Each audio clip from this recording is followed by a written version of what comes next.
morning. And now we're going to invite Terry Patton on, if he is here, to come into the room. And for everyone else that is in the room, you're more than welcome to stay, but please turn your camera off so that we can have the experience of listening to Evolutionary Mutuality right now with Terry Patton. And I really think that evolutionary mutuality is an important topic to build on the morning that we've had together. We started with building a bridge to our collective future, and then the Generative Future Initiative.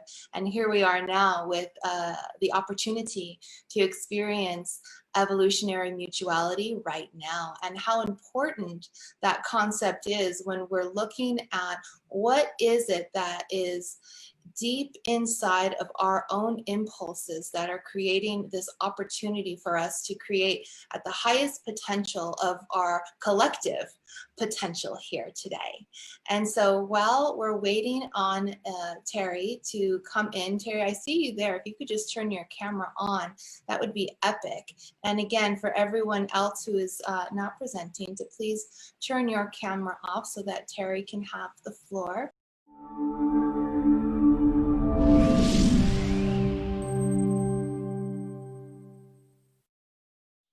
All right. Yes. Wonderful, Terry. Wonderful. Thank you so much for coming on. You look amazing. It's so good to have you. And I really wanted to share a little bit about Terry. He is a philosopher, activist, consultant, teacher, and social entrepreneur.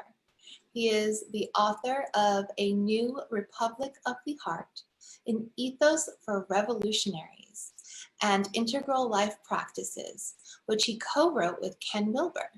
And he's taught ILP to over 10,000 people during the last 15 years.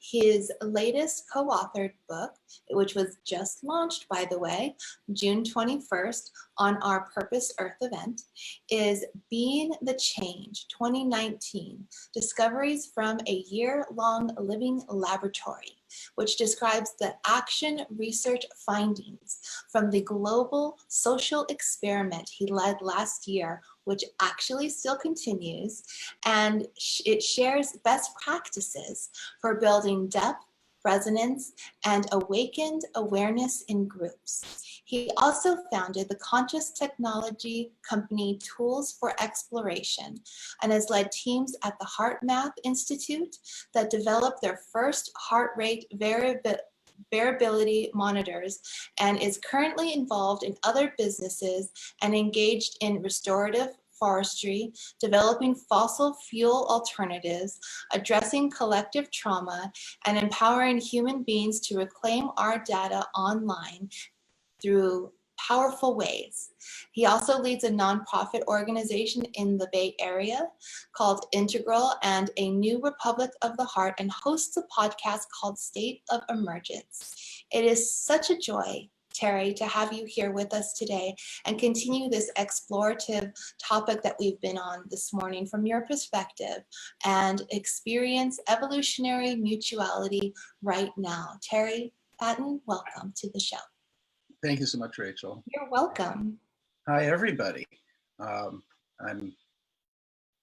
Thank you for your presence and your attention, which is really perhaps the most overlooked but essential gift we can give anyone, is to just be present and open with one another. As we arrive, I want to invite you to just find your way from the heart into a quality of beginner's mind, of openness and a sense of possibility that maybe, as much as we feel bound by patterns and habits and karmas, that something alive, something new or different, something actually emergent can take place right here, right now. I know that many of my friends, we have a few of you here are participants in the social experiment, we call it, instead of a an online practice community, which it is, or a course of study and self-transformation, which it also is. We think of it as a social experiment because we're in a moment in time in which our whole way of being human is being asked to morph, to change, to develop. And that means that even those of us who have been awakening, who have been taking a social stand, who have been embracing goodness in every way possible, are also asked to go through a profound upleveling. In fact, if we really want to bring our care and our leadership to bear in this critical moment, this inflection point in the whole human evolutionary journey, in this meta crisis, in the ecological crisis, the political, social, cultural crisis, we want to do our best to be embodying our values, to be an expression of love and care and awakening. And yet the ways we already know have been part of the pattern up until now.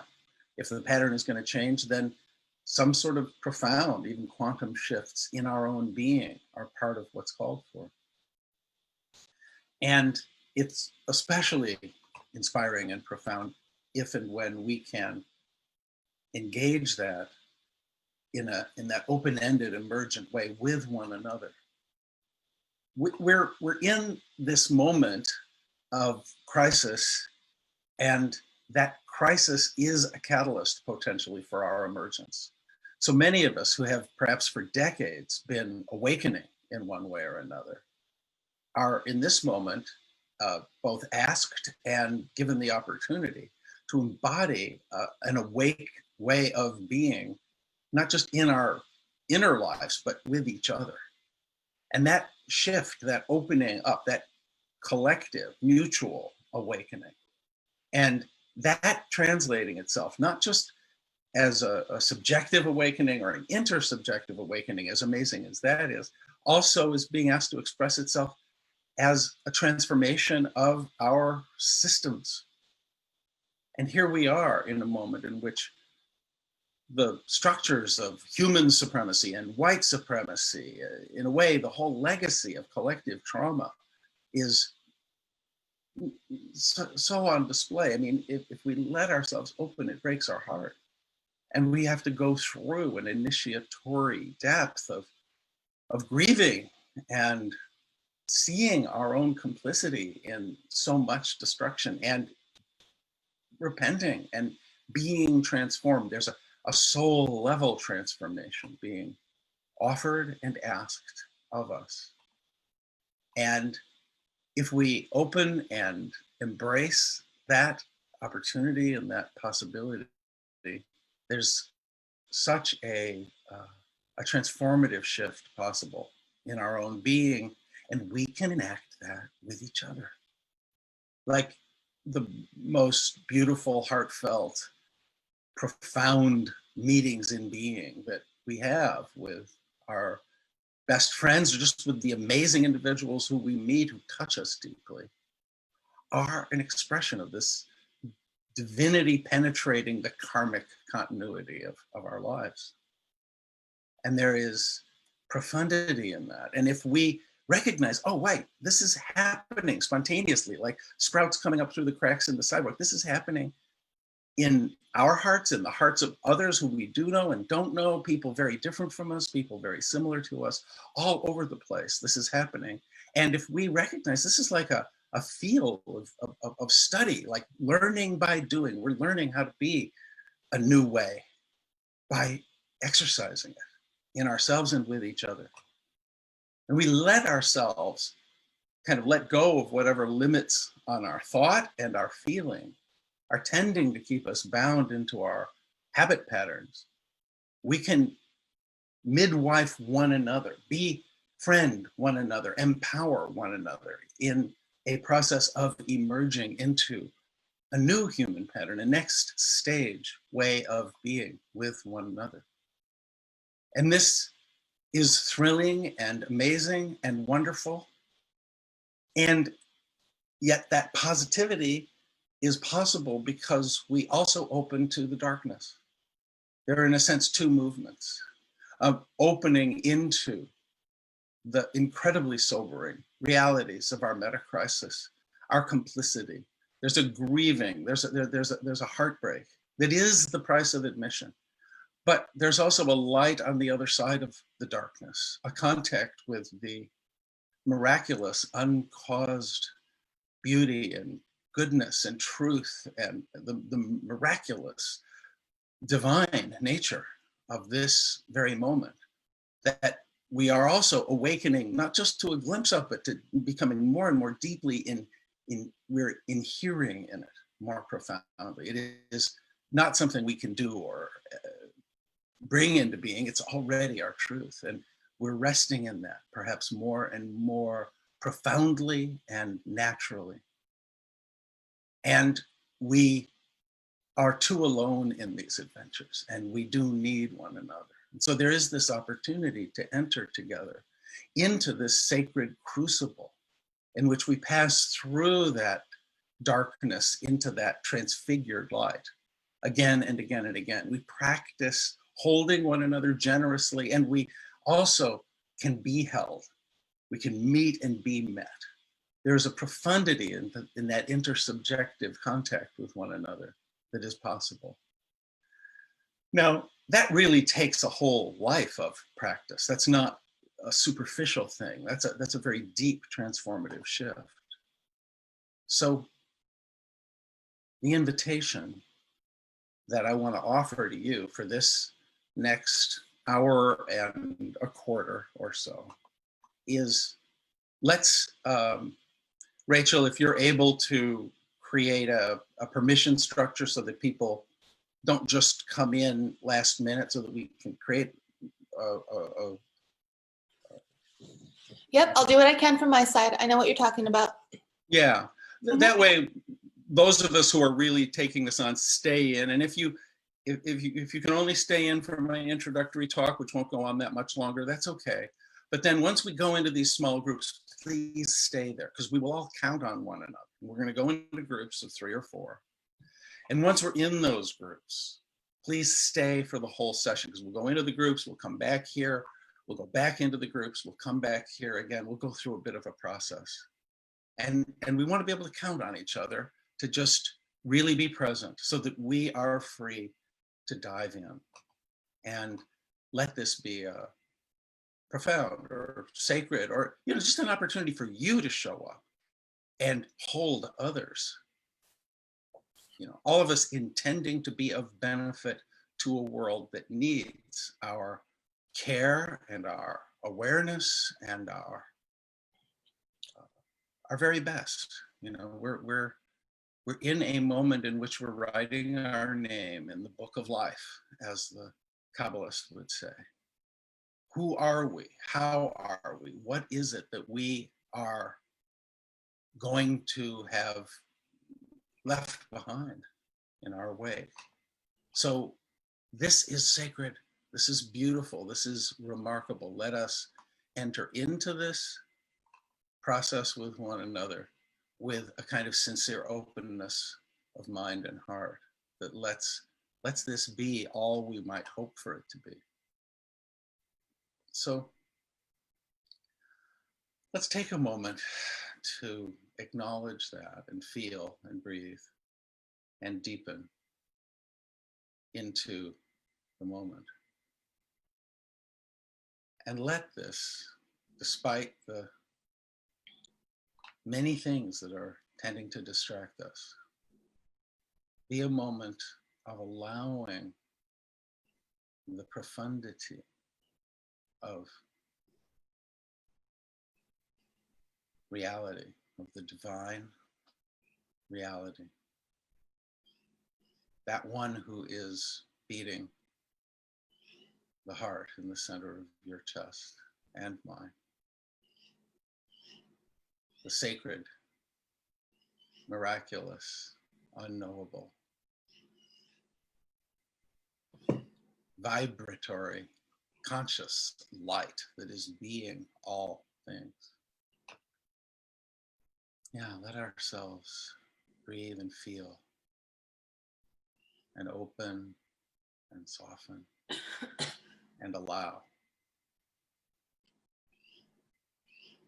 Allow what is. And in that spirit, what I'm going to invite you to do is to enter into a conversation with just 2 or 3 others in the small group. And in the first period of time, we'll maybe spend just 15 minutes and we'll come back and we'll go back again. I want to invite you to do a number of things. There is a whole field of action research into how we can be together in ways that are much more profound, how we can have conversations that really matter, how we can enter into what's sometimes called we space. Not like in this moment, there is my experience, there's your experience, but there is an intersubjective field. And that intersubjective field can become self-aware and it can awaken. And that's profound.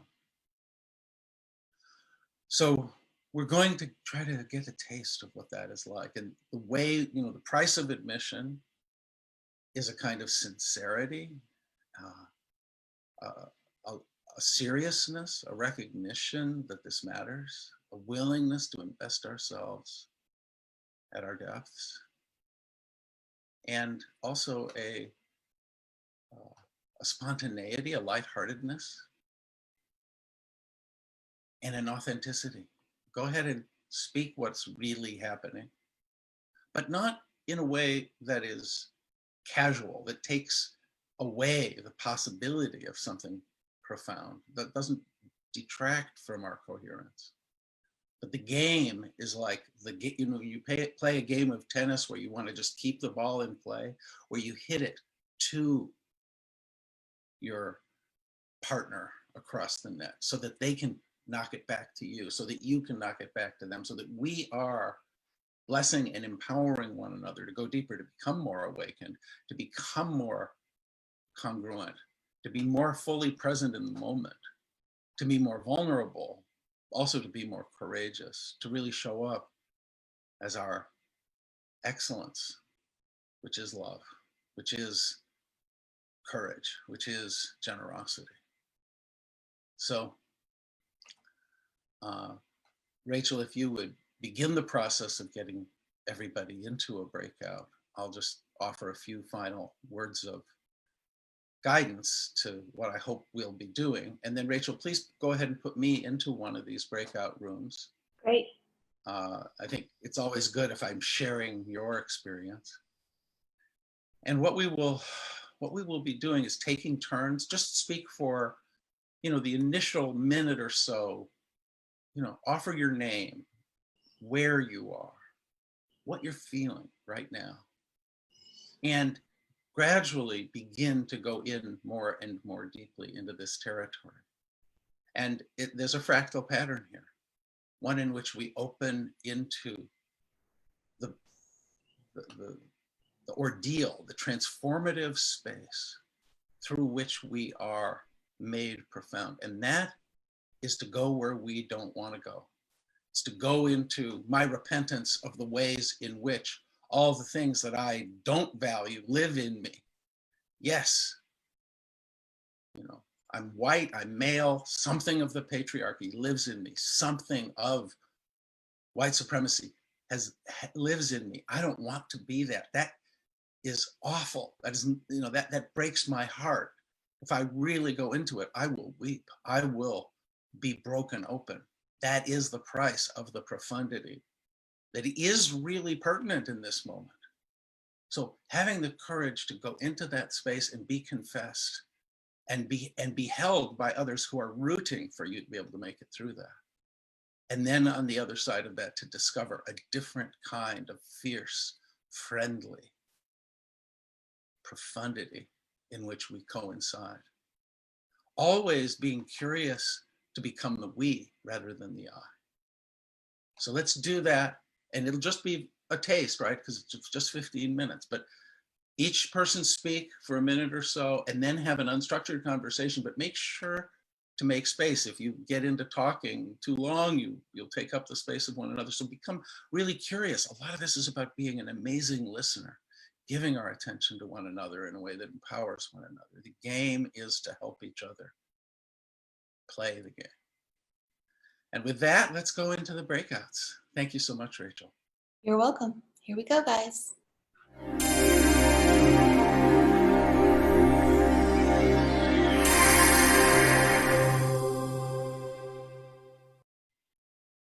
Okay, wow, thank you. Well, I had a wonderful experience in my breakout room, and I hope you did too. We were just really appreciating one another there toward the end, and just feeling how this quality of mutuality, this quality of being with, the we coming forward, it was like it was already perfectly sufficient, and yet it was just beginning, and it could keep deepening and opening and more profoundly expressing itself. And we knew we were sort of just tasting, and yet it was already all it needed to be, and it wasn't anything missing. I see that most people have your videos turned off. Were you? I want to deal with one little bit of tech. I hope that everyone can turn on your videos, and if you can't, well, actually, for now, all of us who are in the room, let's turn on our videos. And anyone, I have the ability to do so. You don't have the ability. They do have the ability. Oh, okay. Thank you. Yeah. So I want to invite you to go ahead and do that, and for us to just let the larger we that is present here be visible to one another, and for us to be present to the really miraculously paradoxical way in which the divine shows up, as the shifting of the quality of light in the sky, in the eyes of a conscious, caring human being in our presence. And what I observed in our breakout, and I'm not sure what was there in one another's, is that we kind of just needed to come into a very sweet resonance with one another, and that was job one, and that was what we accomplished, what naturally took place among us. But of course, at the beginning, I suggested that there might be several movements in the gradual deepening into real presence, and that one of them involved really opening to what we tend to avoid, to many of our very intelligent, well-informed friends are convinced that we are entering the process of the collapse of the international civilizational system. All of us, whether we're believing that or not, are aware that we all are personally going to die, and we can see that the trajectory on which our whole lives have been led, was a bubble of exuberant consumption that wasn't sustainable. And we've been a part of something that has been killing the body of life. And there's a lot to, if we really let it in, our hearts can be should be deeply pierced. It's as we awaken, we're also awakening to the full catastrophe of it all, and there's a way in which we've inherently been complicit, not just in white supremacy or, but in human supremacy over all the non-humans. And this is there's an opportunity here for us to let that transformational plunge into what we might otherwise have wanted to avoid. That is the gate, the doorway into a territory in which we are being changed. Like this, we already know it all. We've already heard so many philosophical and spiritual truths. And yet, for us to be pierced and transformed, and for us to come forward in what is next in our own soul journey, that's still asking something of us in the moment. And that's why this is a sacred opportunity. And taking this interruption-driven patterning and virtual encountering into that sacred territory, that requires our active, participation again and again, like in meditation, when the thoughts come in to distract and you return to the breath. We have to return to this openness and this active reception of one another. So I would like to invite us to go back into breakouts. I'm not sure how stable everybody's participation is. Hopefully we'll be with the exact same group of people we were before, but if somebody new shows up, let's welcome them and invite them into as much depth as possible. And let's see how, let's not fake it exactly. I mean, there's a paradox here. In a way, we have to kind of try out something we're not altogether good at first. In some sense, we do fake it till we make it. But in a sincere way, we try on for size a way of being that might just be growing in us. Let's find our way in and really endeavor to let this go through another cycle, this fractal form of this rite of passage in which you go down into that dark night and you come back renewed and opened into the miracle of existence more profoundly. And we do it together. We do it in mutuality as much as we can. We try to really befriend one another. We listen with the kind of ears that draw forth that divine humanity in that other being. We see them with the golden eyes that see that divine humanity, also acknowledging that every one of us, myself, absolutely included, we're all cartoon characters. This is Toontown. Everybody's a little exaggerated and funny and goofy, and that's cool. We don't have to be perfected. We can be who we appear to be, as well as who we most profoundly and essentially are. This bearing witness, transformational bearing witness, being present to the miraculous in and as each other.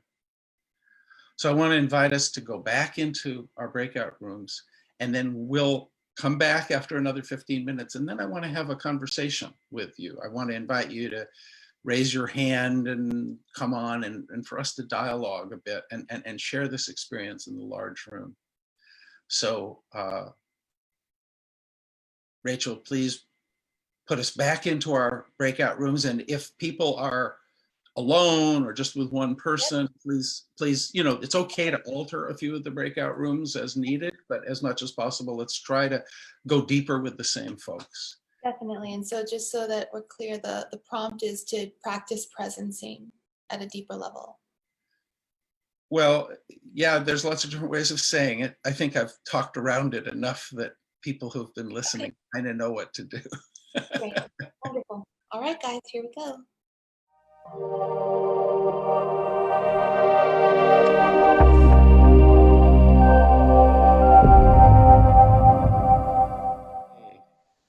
So were you having a little group here in the main room I was just in one of the breakout rooms and I'm just arriving. And it sounds like something beautiful was happening here when I first arrived. Well, what I'd like to invite now is for us to just have a more intimate conversation in this larger space, not in our breakout rooms, but with each other here. So the way you can indicate that you'd like to talk is to click on participants And I think at the bottom of that little window, you will be able to click on raise my hand. And if not, if your video is on and you shake your hand, maybe I'll notice and be able to invite you on that way. Rachel's made me a co-host so I can spotlight your video, and we can, like, there's something very delicate and sacred and alive in our own awakening into this poignant, divine, emergent reality together. And it really helps for us to meet and be met, see and be seen, witness and be witnessed. So please, please be welcomed into. I think Lilac has her hand raised. Oh, good. Lilac, welcome, please. Yeah. I went ahead back to the view where I can see all of you because I love seeing people on my screen. I just wanted to share that we spoke about racism, where everybody supported me because we're going to have a very intense talk sharing tomorrow at my university, and I had some stuff coming up for me, and I just felt like it was I have a blood rush that goes to my head, and I'm feeling it now when I speak about it.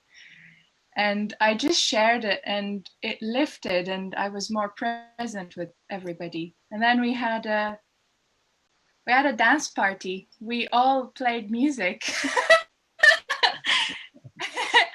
Maxi started playing drum, and we all brought instruments and we all jammed. It was brilliant. And then we ended on Carrie playing her piano. I just could feel it going right to my heart. Didn't feel like an avoidance of speaking and being with each other. It just felt like beautiful and present, and we all found ourselves dancing, and it was great. So. Well, thank you for sharing, Lila. Tell me, where is your university? So my university is in Wales, and I'm currently in London, so I usually travel to Wales, and I'm doing sustainable architecture. So to our tutors who are really a bit more, their center of gravity is a bit more green, or well, different levels, for different tutors, but our main tutor doesn't really think it's very important. We all sensed a big defensiveness when we suggested diversity, and it was really sensed, and it's so like it wasn't so easy to speak about all of the nitty-gritty of it because we didn't feel that we were very invited to do it. So it has been doubly hard. And I was sharing with everybody how I feel really reluctant to speak up because I didn't want to make people uncomfortable, and lots of other things that were coming up for me because I'm very expressive and I know I can just speak, but I didn't want to, I wanted to be more. Yeah. Well, Lilac, it might be quite different there in the UK than it is here. Yeah, I'm in California, and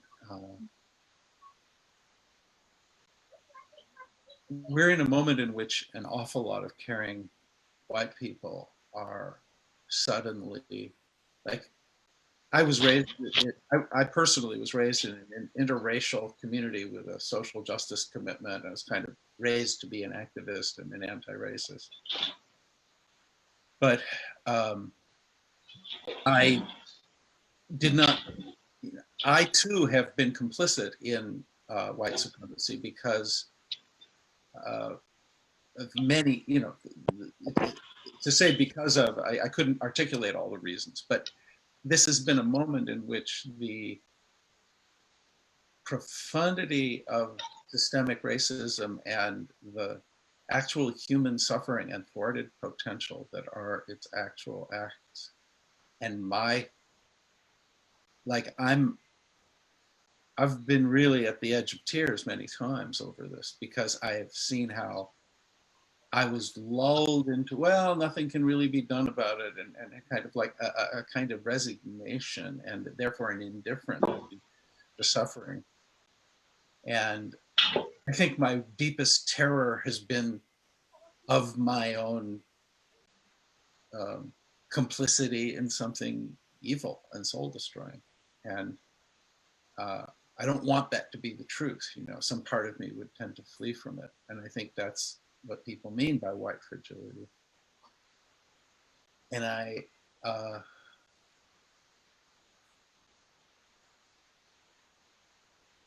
want to bear witness to my own work at that edge, and I think there's something beautiful happening, because so many white people are getting woke and feeling like, wait, this is unacceptable. And obviously this is an enormous, it won't just change just because a bunch of people have a change of heart in a certain moment in time. It isn't enough. But the beginnings of the dismantling of systemic racism, you know, are here, and they are growing, and something, you know, painful and bloody, but really beautiful and important is here. And I want you to just feel, I don't know,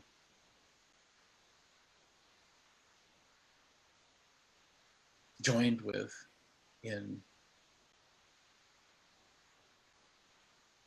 your moment. Like, if we all do our work, something better is coming forward.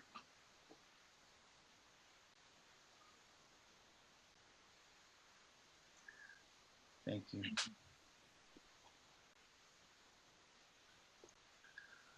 Well, let's see. Has somebody else raised a hand? Yeah. Hi, Susan. Welcome.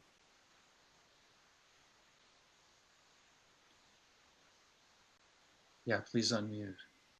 Great. Can you hear me? Yeah. Okay, great. Well, my name is Susan Vaughn. I'm from California. And we talked about the importance of introducing a change in the first group, we talked about the importance of introducing a change in belief system in kindergarten and having it go all the way up through high school. And that would include learning how to love one another, because currently love isn't in our curriculum, not anywhere in school. And it's the most important thing a human can know.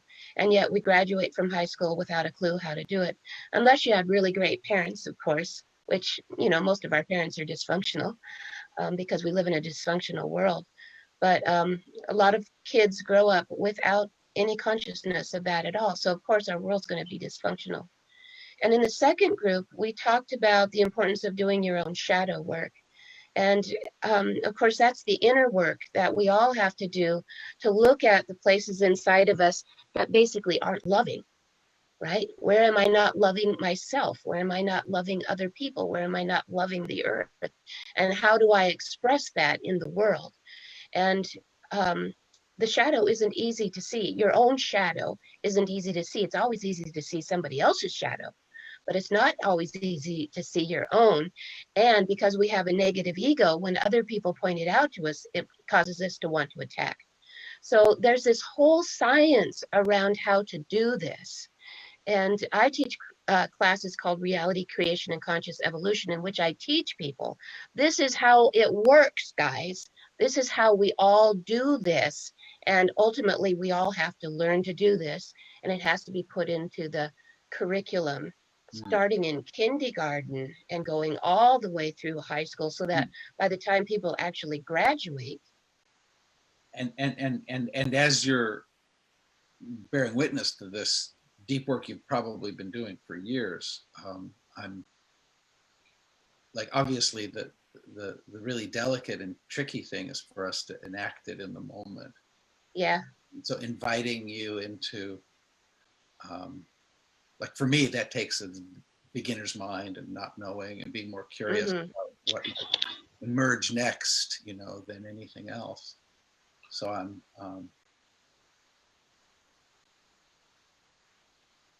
maybe this growing awareness that you're helping people through. I mean, we're all traumatized, right? I mean, these Right. cycles of trauma are what create our shadow, and you know, like the sense of individual responsibility is important, and yet the sense of, you know, it creates negative ego, and then we feel bad about ourselves, and just the preoccupation with self needs to be released, and yet here we are bearing witness to all of that and entering more into contact, I hope, with one another. And how is that emerging in this moment for you? Right. This is a huge, complicated topic. You know, how to do this work, not only with yourself, but potentially, hopefully in groups eventually. But it's an enormous topic of understanding how we're creating this reality. And But in the moment, there's always something real. Like in this moment, I'm seeing a wise elder who is offering some of her hard-earned wisdom. And I'm also feeling a longing for more contact with your heart too. And you're the innocent vulnerability out of which, you know, as even knowing as much as I have known, you know, in all my years, I want to cultivate my ability to be more interested in what I don't know than what I do, and like being alive in the moment. And I'm wanting to lean into contact here. As we finish, we, you know, in the last 30 seconds or so of this session, just wanting to celebrate you and everyone here in our delicate, vulnerable, sensitive emergence.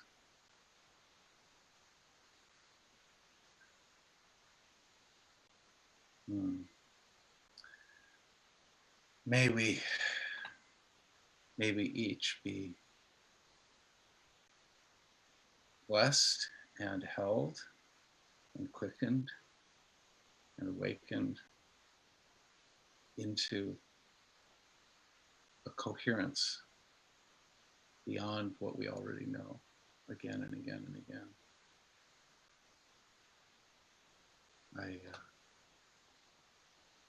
I know that there's another meeting that's probably supposed to begin soon.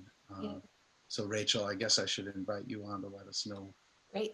Are we done now, or do we have you are. You were amazing. I thoroughly enjoyed my time with you, Terry, and I'm sure everyone that participated and tuned in had a wonderful time as well. Thank you so much for creating such a beautiful space and for giving us a glimpse into what our evolutionary impulse of manifestation could look like in the present moment. It was such a joy to be with you in that. And as we transition into our next piece, I would like to ask everyone who joined this session to very gently take a breath in, and on the exhale, turn off your camera. To come into the space of our Thank you everyone so much. If you're curious about more of this, please come to whatever, terrypatten.com or newrepublicoftheheart.com or beingofbenefit.com. And this is a deep, long exploration if we want Thanks Mhm. so much, Rachel. Thank you, everybody. Absolutely. Yeah, thank you so much.